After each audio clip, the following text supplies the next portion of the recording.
أعوذ بالله من الشيطان اللعين الرجيم بسم الله الرحمن الرحيم الحمد لله الذي نور قلوبنا بنور الإيمان وبصر عيوننا بضوء العرفان ثم الصلاة والسلام على رسول الرحمن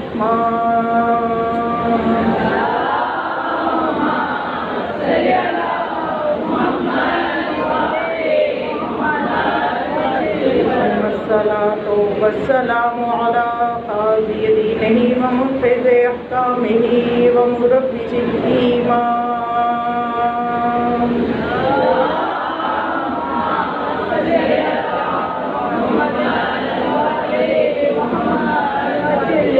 ثم الصلاة والسلام على باقي الأئمة الذين هم أمناء الرحمن بالخصوص على سيدنا ومولانا صاحب العصر والزمان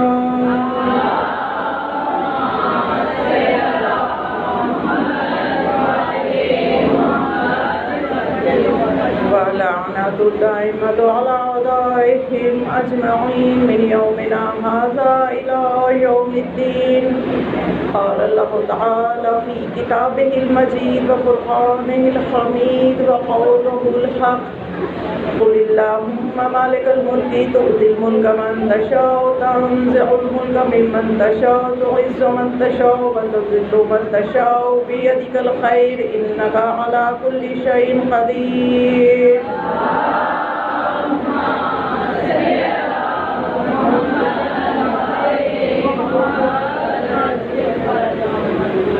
ماشاءاللہ بی بی کو غصہ دینے کے لیے آپ سب یہاں تشریف لائی ہیں، اجر رسالت کو ادا کرنے کے لیے سب یہاں پہ تشریف لائی ہیں، اور یہ مجالس یہ لبیک ہے اس استغاثے پہ جو روز عاشور امام حسین علیہ السلام نے بلند کیا، حل من ناصر ینصرنا۔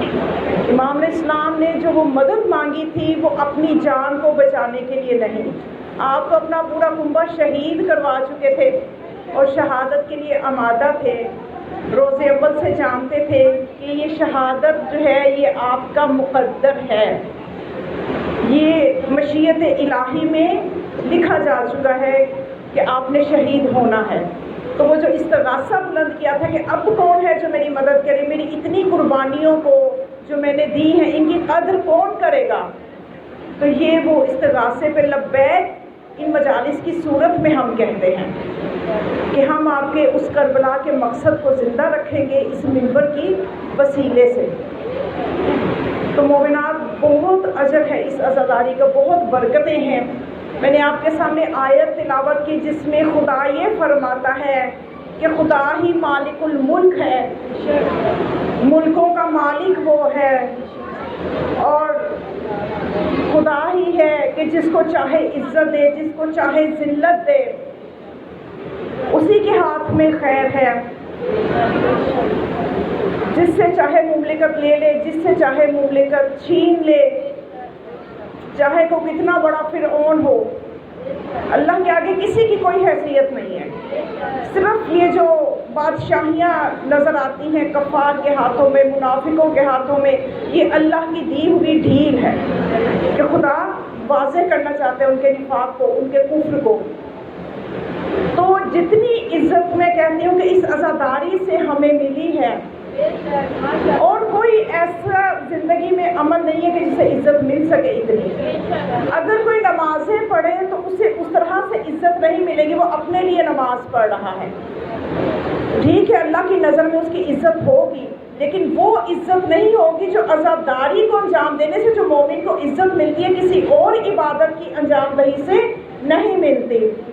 جو روایات ہمیں عزاداری اور غم حسین میں رونے پہ ملتی ہیں، وہ عزاداری، وہ روایات جو ہے ہمیں بیدار رکھتی ہیں، ہمیں متحرک رکھتی ہیں۔ ان روایات میں جب ہم غور کرتے ہیں، سنتے ہیں، پڑھتے ہیں، ہمیں ایک جذبہ ملتا ہے عزاداری کے لیے، اور یہی جذبہ جو ہے ہمیں ظہور امام تک لے کے جائے گا انشاءاللہ۔ تو تو امام باقر علیہ السلام کی ایک ایسی روایت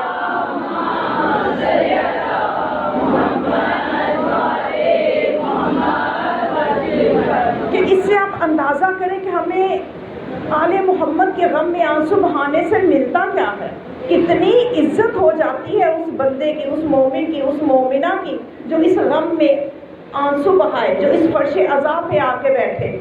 تو ہمارے 5ویں امام یہ فرماتے ہیں کہ اگر کوئی روز عاشورہ میرے جد حسین کی قبر پہ ہو، وہاں پہ گریہ کرے، روئے میرے جد کے مصائب کو یاد کر کے، تو اس کے لیے، اس شخص، اس رونے والے عزادار کے لیے 1000 حج، 1000 عمرے اور 1000 جہاد جو معیت رسول اللہ میں کیے ہوں، اتنا ثواب اس کو ملے گا، اور اس ثواب کی ضمانت میں لیتا ہوں۔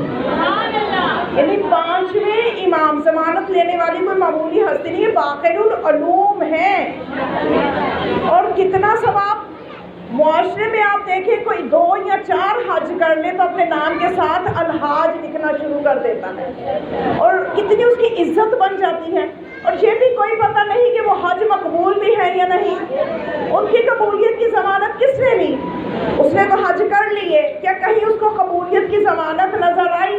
یہ 1000 حج، 1000 عمرے وہ ہیں جن کی قبولیت کی ضمانت امام لے رہے ہیں۔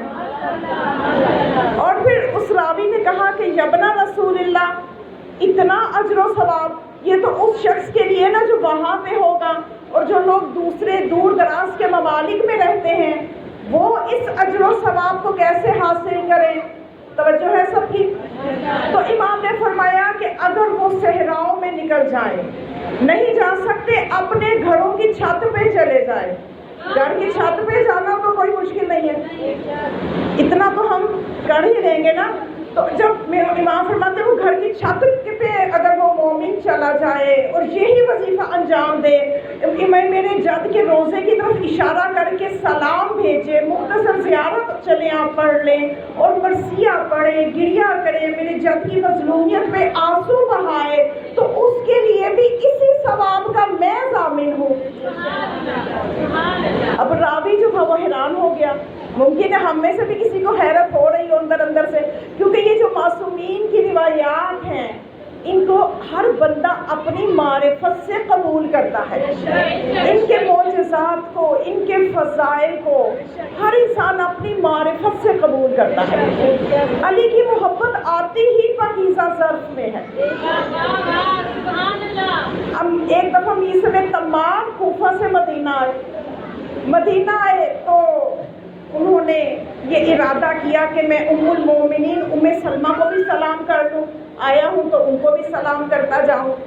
میسم تمار جب ملنے گئے جناب ام سلمہ کو، تو انہوں نے پوچھا کہ اے میسم تیرا نسب کیا ہے؟ توجہ کیجیے گا، میسم نے کہا کہ میں علی کا غلام ہوں۔ بی بی نے فرمایا ماشاءاللہ ماشاءاللہ سبحان اللہ، یعنی بی بی نے یہ نہیں کہا کہ تم نے نسب تو بتایا نہیں، میں کیا پوچھ رہی ہوں، تم کیا کہہ رہے ہو؟ تو بی بی بتانا یہ چاہتی ہے کہ رسول کے گھر میں رہی ہوں، اتنا تو پتہ ہے کہ علی کا غلام ہو ہی پاکیزہ نسب والا سکتا ہے۔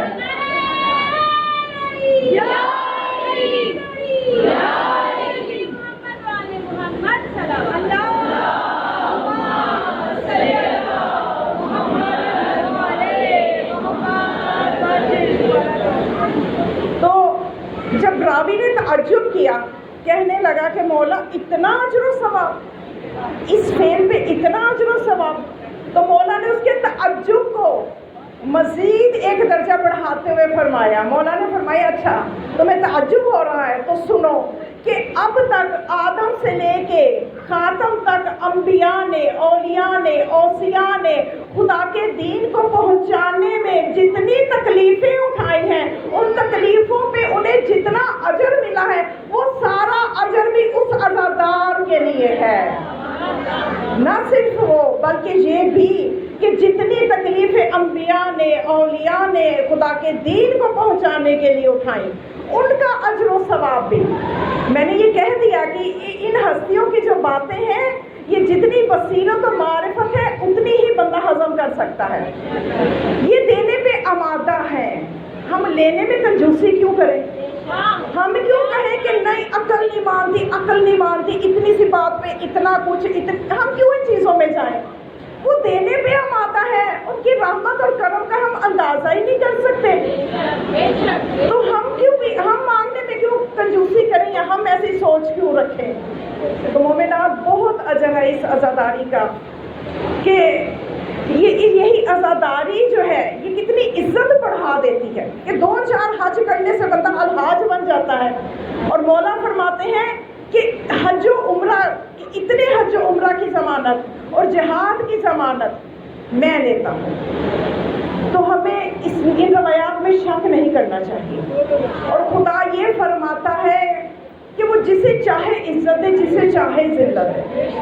اور پھر یہ بھی فرماتا ہے سورہ منافقون میں، جو آیت ہے وہ سورہ منافقون میں ہے، لیکن بات کیا کر رہی ہے؟ مومنین کی عزت کی بات، مومنین کی عزت کی خدا اس میں کر رہا ہے. للہ العزت ولرسولہ وللمؤمنین ولکن المنافقین لا یعلمون، کہ عزت تو صرف اور صرف اللہ کے لیے ہے، اس کے رسول کے لیے ہے اور مومنین کے لیے ہے، لیکن منافقین نہیں جانتے. منافقین یہ سمجھتے ہیں کہ جس کے پاس دولت ہے اس کی عزت ہے. اور ہم بھی دیکھتے ہیں کہ معاشرے میں عام طور پہ یہی سمجھا جاتا ہے کہ جس کے پاس دولت ہے اسی کی عزت ہے. حالانکہ اگر تاریخ میں آپ دیکھیں، تاریخ ایک حقیقت ہے، اس میں جا کے دیکھیں، اور خدا بھی یہ کہہ رہا ہے کہ عزت دولت سے نہیں بنتی، عزت وہ ہے جو اللہ دے. فرعون کے پاس دولت تھی لیکن عزت نہیں تھی، عزت موسیٰ کے پاس تھی. دولت نمرود کے پاس تھی لیکن عزت ابراہیم کے پاس تھی. دولت ابو جہل کے پاس تھی لیکن عزت محمد مصطفیٰ کے پاس تھی. دولت معاویہ کے پاس تھی.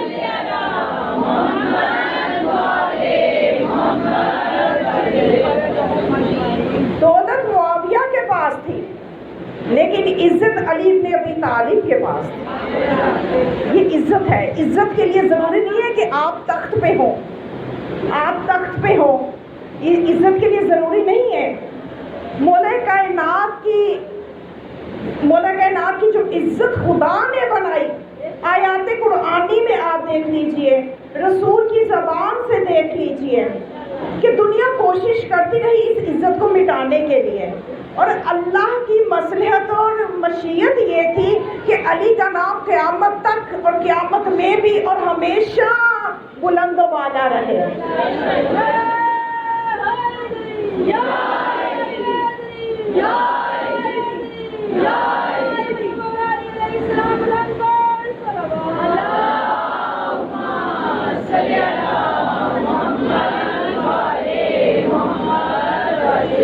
آج دنیا والے یہ کہتے ہیں کفر کے فتوے لگانا آسان ہے، کہتے ہیں کہ شیعہ کافر ہیں. کیوں کافر ہیں؟ یہ خدا کی صفات کو اپنے آئمہ پہ منطبق کرتے ہیں. تو ایک چیز میں عرض کر دوں کہ اگر خدا اپنی صفات کا مظہر جن کو خود بنائے اور انہیں درجات عطا کرے تو ان درجات کو نہ ماننا کفر ہے. اور اگر درجات خدا نے نہ دیے ہوں، خود سے کسی کو دے دیں اور اس درجے پہ اس کو ماننا شروع کر دیں، یہ کفر ہے. خدا اس آیت میں فرماتا ہے اللہم مالک الملک، اللہ ملکوں کا مالک ہے. تو یہ جا کے دیکھیے مکہ میں، یہ بیت الحرم میں آپ دیکھ لیجئے دروازے بنے ہوئے ہیں، وہاں پہ کیا لکھا ہوا ہے؟ ملک عبدالعزیز، ملک فہد، ملک فلاں.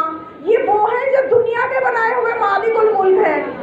تو ان کفریہ کلمات کو تو آپ ماننا جائز سمجھتے ہیں کہ جن کو اللہ نے نہیں بنایا، تم نے بنایا اور تختیاں لگا دی. ملک عبد الفہد، ملک عبد العزیز تو فلانا مالک الملک، تو فلانا ملک تو فلانا مالک. تو جنہیں اللہ مالک بنائے سلطنتوں کا، ان کی مملکت کا اعتراف کرنا عین ایمان ہے، عین توحید ہے، کیونکہ اللہ نے ان کو دی ہے. توجہ کرواؤں آپ کی کہ جس وقت خلیفہ ثانی کی بیعت ہو رہی تھی تو اس وقت جناب ابو ذر، سلمان فارسی، مولا حسن، یہ مولا کے پاس موجود تھے، ادھر بیعت ہو رہی تھی، توجہ ہے، خلیفہ بنایا جا رہا تھا، یعنی خلیفۃ اللہ کا اور خلیفہ انسان کا بنایا ہوا خلیفہ، اس میں کیا فرق ہے؟ اور عزت کس کی ہے کہ جو تخت پہ نظر آئے دنیا والوں نے بنا کے بٹھایا ہے، یہ جس کو اللہ نے بنایا ہے چاہے وہ فرش پہ بھی ہو، عزت کس کی ہے ذرا بتانا چاہتی ہوں میں۔ تو یہ سب مولا کے پاس موجود تھے، خلیفہ ثانی کی بیعت ہو رہی تھی، تو اس وقت لوگوں نے کہا، مولا کے محبوں نے کہا، مولا حسن نے بھی، کہ بابا جان یہ بیعت ہو رہی ہے، بادشاہی مل رہی ہے، بیعت ہو رہی ہے، تو کہا کہ آپ جو جناب سلیمان نبی تھے، اپنے بابا سے کہا مولا حسن نے کہ یا امیر المؤمنین، سلیمان نبی، ان کو اللہ نے اتنی سلطنت دی تھی، اتنی وسیع سلطنتیں دی تھی، مملکتیں دی تھی، امیر نبی تھے یہ، ورنہ عموماً انبیاء جو ہے غربت والے گھرانوں سے ہی تعلق رکھتے ہیں، لیکن کچھ نبی جیسے حضرت یوسف، حضرت سلیمان، یہ امیر تھے، ان کو حکومتیں بھی ملی تھی۔ تو جناب سلیمان حکومت کرتے تھے، اتنی وسیع ان کی سلطنت تھی، اور ان کے پاس ایک انگشتری تھی جس کی وجہ سے وہ حاکم تھے، اس کی طاقت سے، چونکہ دل ٹوٹے ہوئے تھے نا اس وقت، ایک طرف بیعت ہو رہی تھی، حق غصب ہو رہا تھا، یہ ایک جگہ چند افراد جمع تھے اور مولا سے اس طرح کی باتیں ہو رہی تھی، تو مولا نے فرمایا کہ جہاں تک اس انگشتری کی بات ہے، جیب میں سے نکالی اور اس انگشتری کو کہا کہ دیکھو اس انگشتری پہ نقش دیکھو کہ جس کی وجہ سے سلیمان حکومت کرتا تھا، اس کے اوپر نقش تھا علی و محمد، اس انگشتری کا نقش تھا محمد اور علی۔ پھر آپ نے فرمایا اچھا اگر تم میری سلطنت دیکھنا چاہتے ہو، تو امام نے حکم دیا، ایک ابر کا ٹکڑا آیا، امام نے سوار کیا ان اپنے خاص بندوں کو، اور ایک ابر کا اور آیا ٹکڑا، اس پہ خود سوار ہوئے اور آپ لے گئے اپنی مملکتیں دکھانے کے لیے، اپنے ملکوں کی سیر کرائی جہاں کا اللہ نے ان کو مالک بنایا ہوا ہے۔ پھر ایک جگہ جا کے دیکھا، جناب سلمان کہتے ہیں کہ سرسبز و شاداب باغ تھا، اس کے وسط میں کوئی سو رہا تھا، تو ہم جب پاس گئے تو مولا نے بتایا یہ سلیمان نبی ہے جو سو رہا ہے۔ امام اسلام نے انگشتری نکال کے اس کے ہاتھ میں پہنائی، انگلی میں پہنائی، انگشتری کا پہننا تھا، نبی زندہ ہو، اٹھ کے بیٹھ گیا، بیدار ہو گیا۔ جب نبی بیدار ہو گیا، سلام کیا، السلام علیک یا امیر المؤمنین، جب سلام کیا امام علیہ السلام نے جواب دیا، اس کے بعد آپ نے انگشتری کو اتارا، پھر اس کے بعد آپ نے مملکتوں کی سیر کروائی۔ یہ ہے مولا کی وہ عزت جو اللہ نے دی ہے، جو صرف اہل بصیرت ہی تسلیم کر سکتے ہیں اور اہل معرفت ہی دیکھ سکتے ہیں۔ اور پھر جب آپ نے اپنی مملکتوں کو دکھایا، اس کے بعد آپ کے اذہان عالیہ کو لے جانا چاہوں گی کہ ذرا علی کی عزت کو دیکھیے، صرف اس حکومت کو نہ دیکھیے کہ جو غصب ہو گئی، اس کو نہ دیکھیے، آپ مولا علی کی عزت کو سمجھنے کی کوشش کیجئے کہ جس وقت جناب موسیٰ کی قوم نے کہا تھا کہ اے موسیٰ، جس اللہ پہ تو کہتا ہے کہ ہم ایمان لے کے آئیں، اس اللہ کو ہم دیکھنا چاہتے ہیں، توجہ ہے، اس اللہ کو ہم دیکھنا چاہتے ہیں۔ یہ ولایت سمجھیے مولا کی ولایت، وہ اور اس کے تصرفات کیا ہیں، ولایت کیا ہے اور اس کے تصرفات کیا ہیں۔ تو جناب موسیٰ نے 70 لاکھ میں سے 70,000 میں سے 700 میں سے 70 افراد کا انتخاب کیا۔ کیسے چنے ہوئے لوگ ہوں گے، کیسے منتخب لوگ ہوں گے، انہیں لے کے موسیٰ چلے گئے کوہ طور میں کہ چلو آج تمہیں بھی زیارت کراؤں، جس اللہ سے میں کلام کرتا ہوں، آؤ، اگر تم دیکھنا ہی چاہتے ہو تو آؤ۔ ابھی تجلی ظاہر ہی ہوئی تھی، تجلی ہی ظاہر ہوئی تھی، تو وہ سب کے سب خاک کستر ہو گئے، مر گئے، چونکہ وہ خاکی تھے، غیر معصوم تھے۔ یہی معصوم اور غیر معصوم کا فرق ہے۔ موسیٰ چونکہ نوری تھے، معصوم تھے، موسیٰ صرف بے ہوش ہوئے، باقی خاکستر ہو گئے۔ اب آپ اس میں شک نہ کیجیے گا، مولا کے آج بہت دشمن جو طاغوت ہے مولا کے فضائل کا دشمن ہو گیا ہے۔ کچھ مومنین کا طبقہ مقصر ہوتا چلا جا رہا ہے اور کوئی غلو کی طرف چلا جا رہا ہے. وہ توازن ہی نہیں رہا ہماری سوچ میں, ہمارے عقیدے میں, جو توازن معصومین نے ہم سے مانگا ہے. ذرا میں اس واقعہ کو مکمل کرنے سے پہلے آپ کے اذہان عالیہ میں ایک اور بات روشن کر دوں تاکہ اس واقعہ کو آپ ذرا تسلی سے سنیں. میں آپ کے چہروں کو دیکھ کے چاہ رہی ہوں کہ اس واقعہ کو میں ذرا روک دوں. پہلے میں آپ کو بتاؤں کہ امام سجاد علیہ السلام سے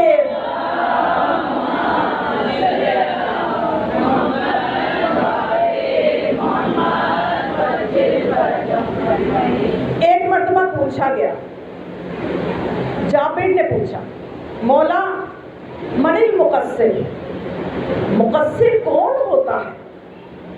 جو کون ہوتا ہے؟ ہم جس کو مرضی مقصر کہہ دیتے ہیں. اپنی معرفت اور اگلے بندے کی معرفت کا لیول ڈفرینٹ ہے ہر بندے کا. ایمان کے 10 درجے ہیں. سلمان 10ویں درجے پہ, ابو ذر 9ویں درجے پہ. لو علما ابو ذر ما فی قلب سلمان قتلہ, اگر ابو ذر کو پتہ چل جائے سلمان کے دل میں کیا چل رہا ہے, دماغ میں کیا چل رہا ہے, اس کو قتل کر دیں. معتبر روایت ہے یہ, توجہ فرمائی. تو آج کا مومن چھوٹی چھوٹی سی معرفتیں لے کے پھر رہے ہیں, چھوٹی چھوٹی سی بصیرتیں ہیں. کسی پہ کفر کا فتویٰ, کسی پہ غلو کا فتویٰ, کسی پہ مقصر کا فتویٰ. ذرا کسی نے فضائل زیادہ پڑھ دی ہے, یہ تو غلو کر گئی, ساری مجلس فضائل ہی پڑھ دی. اچھا, کوئی آئی بیچاری خطیبہ آ کے درس دے گئی, ٹھنڈی مجلس, کیا مجلس تھی, کوئی فضائل ہی نہیں تھا. بھائی کیا چاہتے ہیں؟ کنفیوز ہے ہماری قوم, اس وقت کنفیوز ہے. اس کنفیوز سے نکلنا ہے, نکلنا ہے اس کنفیوز سے. کیسے نکلیں؟ چلیں میں کوشش کرتی ہوں. ایک حدیث جو میں ابھی ہدیہ کرتی ہوں, سمجھنے کی خدا را کوشش کیجئے, طاغوت کی چال کو سمجھیے. یہ ہمیں آپس میں فتوے دلوا کے تو ہمیں یہ بانٹ دینا چاہتا ہے تاکہ مکتب اہل بیت کی طاقت ختم ہو جائے, عزاداری کی جاذبیت ختم ہو جائے, فضائل آل محمد پہ پردے پڑ جائیں. انہوں نے بہت کوشش کی نا تاریخ میں کہ آل محمد کے فضائل کو اپنے ناموں سے جڑوا لیا, فیکٹریاں لگا دی حدیثوں کی, اپنے نام کی کتنی حدیثیں بنا لی. تو کون جانتا ہے آج ان کو؟ کوئی بھی نہیں جانتا. آج ان کی قبروں کے نشان بھی نہیں ہے, اور جن کے فضائل کو مٹانا چاہا ان کے روزے کیسے آباد ہیں. تو سمجھیے طاغوت کی چال کو. طاغوت کبھی کامیاب نہیں ہو سکتا جب تک کہ علماء حق کا موجود ہے, جب تک کہ منبروں سے حق گوئی ہوتی رہے گی.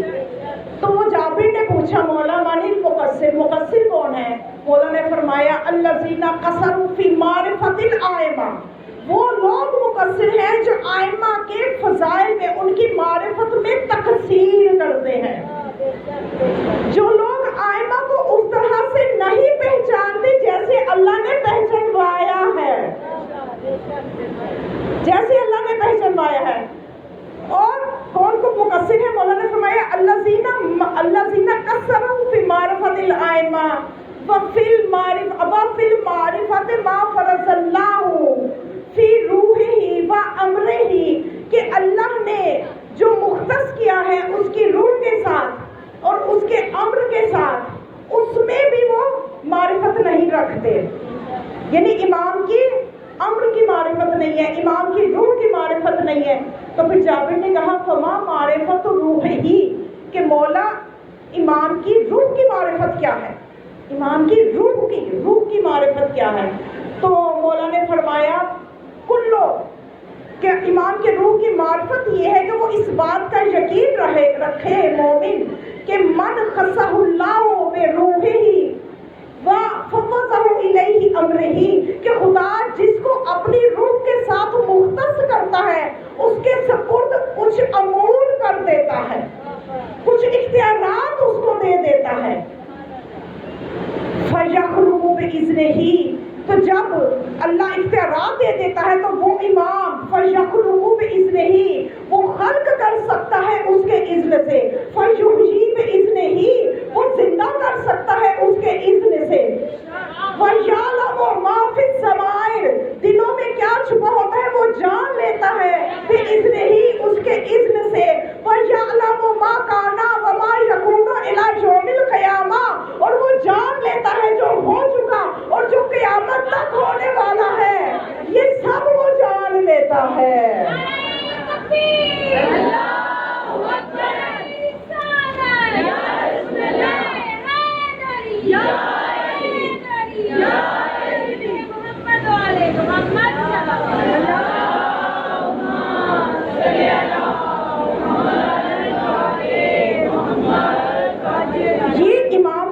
تصرف ہے.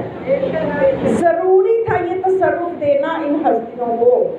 ضروری تھا اللہ کے لیے 14 ایسے بے عیب ہستیوں کو پیدا کرنا لازمی تھا. کیوں؟ اس لیے کہ خدا نے ان کو اپنی صفات کا مظہر بنانا تھا. اگر ان میں بھی کوئی عیب ہوتا، دنیا والے کہتے اللہ میں بھی کوئی ہوگا، یہ جو اس کے نمائندے ہیں ان میں یہ عیب موجود ہے تو اللہ میں بھی کوئی نہ کوئی تو ہوگا. تو پہلے اس کے بندوں کو ان جو ہستیوں کی صفات کا مظہر ہے انہیں تو پہچان لو. ان میں تو تم ترک اولا بھی نہیں ڈھونڈ سکتے. اور اب خدا نے اپنے تصرفات کا مظہر بنانا تھا. اللہ کے تصرفات کو کون سمجھ سکتا ہے؟ اس کی قدرت کو کون سمجھ سکتا ہے؟ تو ایسی ہستیاں ضروری تھی کہ جو ایسے معجزات دکھائے تاکہ اللہ کی قدرت کو سمجھ سکو. اب ہمیں بھی پیار ہے، وہ ہے درے کرار ہے، وہ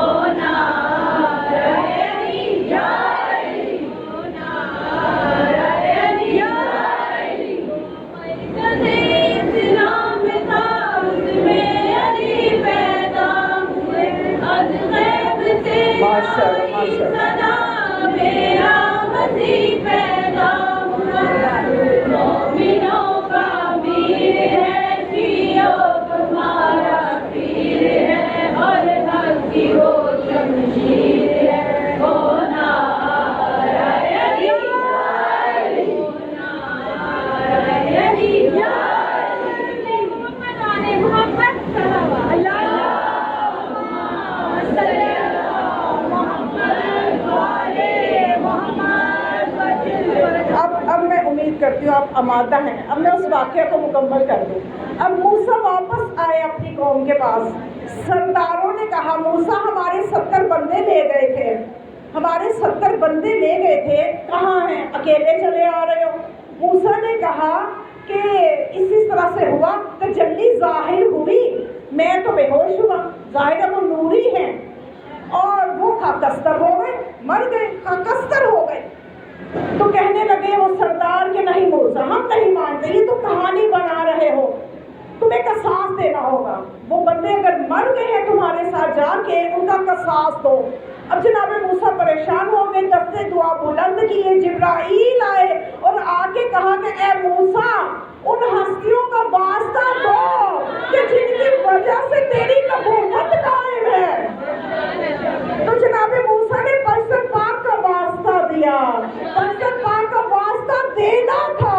وہ بندے زندہ ہو گئے، وہ بندے زندہ ہو گئے. جب زندہ ہو گئے تو ایک دوسرے کو پوچھنے لگ گئے کہ ہم تو مر گئے تھے، تم بھی مر گئے تھے، میں بھی مر گیا، تم نے کیا دیکھا، تم نے کیا دیکھا؟ ایک دوسرے سے پوچھنے لگ گئے. اب تو یہ نہ کہے کہ آخرت میں ہمیں کیا پتا آخرت ہونی ہے کہ نہیں، کوئی جا کے واپس تو آتا نہیں ہے. یہ 70 واپس آئے ہیں، انہوں نے بتایا کہ کیا دیکھ کے آئے ہیں. اور یہ 70 کے 70 جب واپس آئے ایک دوسرے سے پوچھنے لگے تم نے کیا دیکھا، تم نے کیا دیکھا. تو سب نے کہا کہ ہم نے اللہ کے ملکوں کی سیر کی اور ہم نے ان ملکوں کا سلطان جو پایا وہ محمد اور علی کے سوا کسی کو نہ پایا. یہ وہ مالک الملک ہیں کہ جنہیں اللہ مملکت دے تو ان کی مملکت کا اعتراف کرنا عین توحید ہے. تو جنہیں دنیا والے بنا لیں ہم نہیں ان کو مانتے. تم لگاتے رہو کفر کے فتوے، ہم تو ان کو مالک مانیں گے جن کو اللہ نے بنایا ہے اور نبی نے پہچنوایا ہے، کیونکہ یہ منصوص من اللہ ہے. تو مومنان بہت مقام و مرتبہ ہے. آج ضرورت ہے ان ہستیوں کے فضائل کو سمجھنے کی، ان کی مقام عظمت کو دبانے کی ہر زمانے میں کوشش ہوئی ہے. صرف آج کا دور نہیں کہ آپ پریشان ہو کہ آج یزید جو ہے وہ رضی اللہ بنا پھرتا ہے اور اس طرح سے، اور آل محمد کے لیے سوچنا پڑ رہا ہے ان لوگوں کو کہ ان کو بھی رضی اللہ کہیں یا سلام ان کو علیہ السلام کہیں. افسوس ہے ایسی امت پہ اور امت کی ایسی سوچ پہ کہ جو ان کی عظمت کو نہ سمجھ سکے. یہ تو ہو گیا نا پوری کی پوری اوور آل ایک امت کے حوالے سے. تو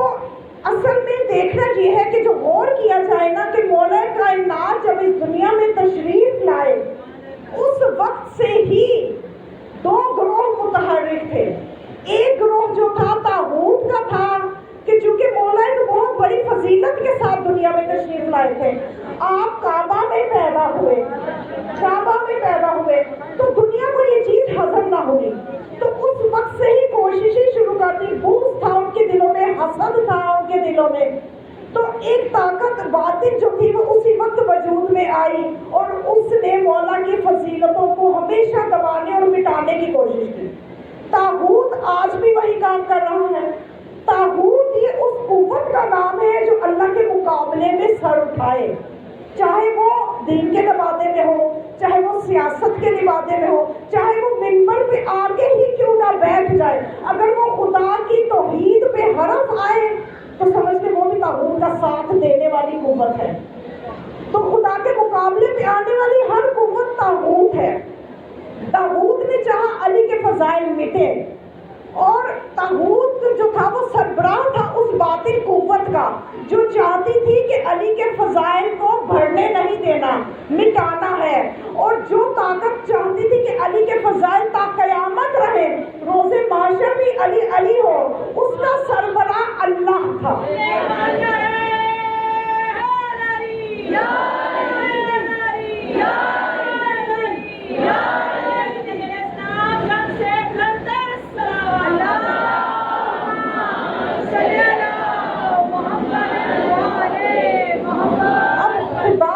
آگے ان کی کوششیں کیا ہیں؟ سورج کی روشنی کو کوئی پھونکوں سے بجھا سکتا ہے؟ کوئی بھی ہلاکت ہے، جاہلیت ہے. اور خدا کا انتظام ایسا دیکھیں کہ خدا نے مولا کائنات کی شان میں قرآن میں اتنی آیات نازل کر دی کہ دنیا والے بیچارے گن رہے ہیں. کوئی کہتے ہیں 320 ہے، کوئی کہتے ہیں نہیں 360 ہے. گنتے رہو، یہ قرآن تو ہے ہی ان کا قصیدہ. تم گنتے رہو ان آیتوں کو اور روایتوں کو، اور ہزاروں کی تعداد میں جو روایتیں زبان وحی سے رسول نے صادر کی علی کی شان میں، کہ اب کوئی علی سے چاہے محبت نہ بھی کرے پھر بھی علی کے فضائل کو لکھ رہا ہے. ایک شخص تھا علی کے فضائل لکھ رہا تھا، ساتھی نے کہا کیا تو شیعہ ہو گیا؟ کہتے نہیں شیعہ نہیں ہوا، علی کے فضائل اس لیے لکھا ہوں کہ حدیث میں آیا ہے کہ جب تک یہ کتابت موجود رہے گی گناہ مٹتے رہیں گے. اور خلیفہ اول علی کے چہرے کو تکتے رہتے تھے. کیوں تک رہے ہیں؟ رسول نے فرمایا علی کے چہرے کو دیکھنا عبادت ہے. ذرا ان روایتوں کو بھی غور کیجیے کہ خدا نے بھی کیسا انتظام کیا، نبی نے بھی کیسا انتظام کیا.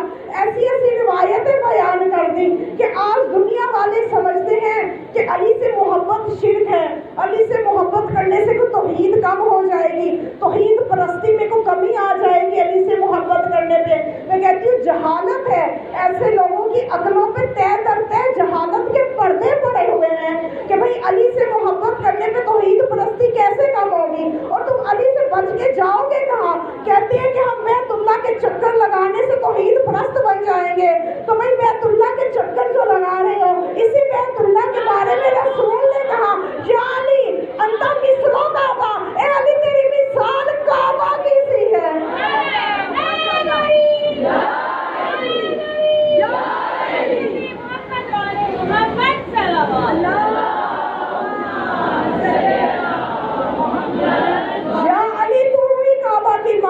تو کعبہ کی مسل ہے، لگا لو کعبہ کے چکر. جب تک مولود کعبہ کی محبت نہ تمہارے دل میں ہوگی، تمہارے یہ چکر بس زندگی کے چکر ہی ہوں گے. اس کے علاوہ یہ قبول ہونے والے طواف کعبہ نہیں بن سکتے.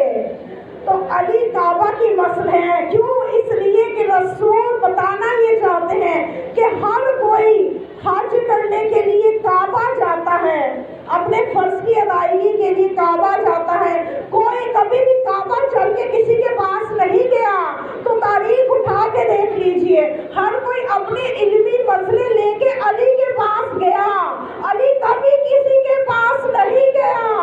تو پھر کیوں نہ کہوں لوگ کہتے ہیں کہ سب کا علی کے پاس آنا اور علی کا ان کے علمی مسائل کو حل کر دینا یہ اتحاد کی دلیل ہے. یہ اتحاد کی دلیل نہیں ہے بلکہ یہ امام کل ہونے کی دلیل ہے. امام کل ہونے کی دلیل ہے کہ ہر کوئی اپنا علمی مسئلہ لے کے علی کے پاس آ رہا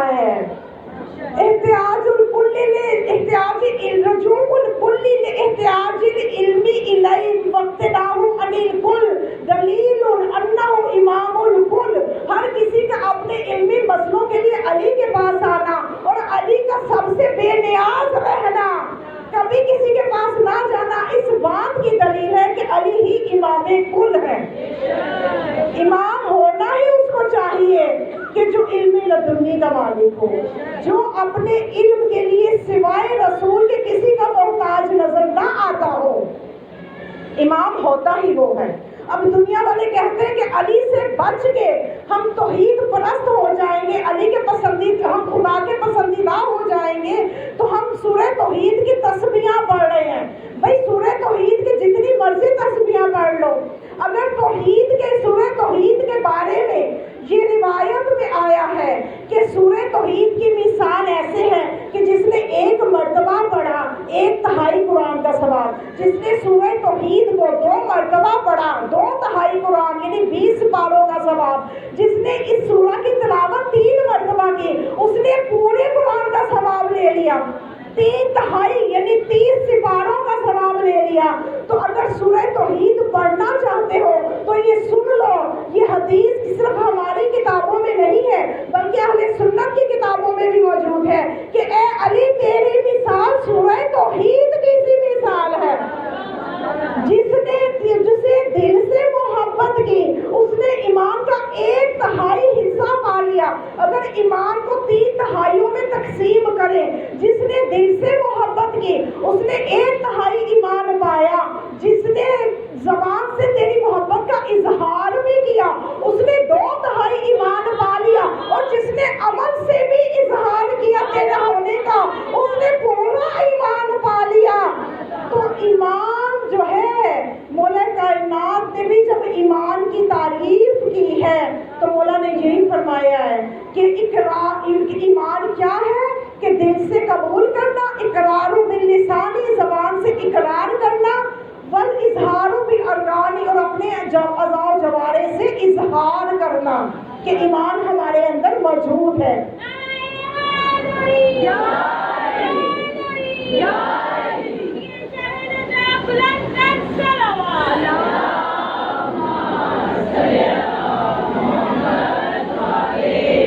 تو مومنات ایمان بھی 3 تہائیوں میں ہے. قرآن میں 10 20 30 قرآن کو بھی 3 تہائیوں میں. سورہ توحید کو 1 مرتبہ پڑھے 10 سپاروں کا ثواب. ٹھیک ہے، سورہ توحید قل هو اللہ احد. ہو سکتے بچے بار بار ان کے ذہن میں کہ توحید کیا، سورہ توحید واضح کر دوں، سورہ قل هو اللہ احد. تو اب یہ اسی طرح سے ایمان بھی 3 حصوں میں مولا نے فرمایا. جب مولا کائنات سے پوچھا نا ایمان کی تعریف کیا ہے تو امام نے فرمایا کہ جو دل سے یقین کرے 1/3 ایمان، اور 2/3 ایمان جب زبان سے اظہار بھی کرے مولا سے محبت کا، اور جب اپنی اس ولایت کا عملی اظہار کرے یعنی ولایت علی کا عملی اظہار. اب یہ جو ایک نعرہ ہے زبان کے ساتھ دل بولا، یہ 2/3 ایمان کو اپنے اندر لیتا ہے. اور ایمان کے وہ والے 2/3 حصے جس کو بستر پہ بیٹھ کے بھی آپ نعرہ لگا دیں، زبان اور دل آپ کا کیا جائے گا. لیکن یہ پورا ایمان تو آئے گا جب عمل سے اظہار ہوگا. تو مجھے تو یہ نعرہ بہت ہی نامکمل سا لگتا ہے، زبان کے ساتھ دل بولا.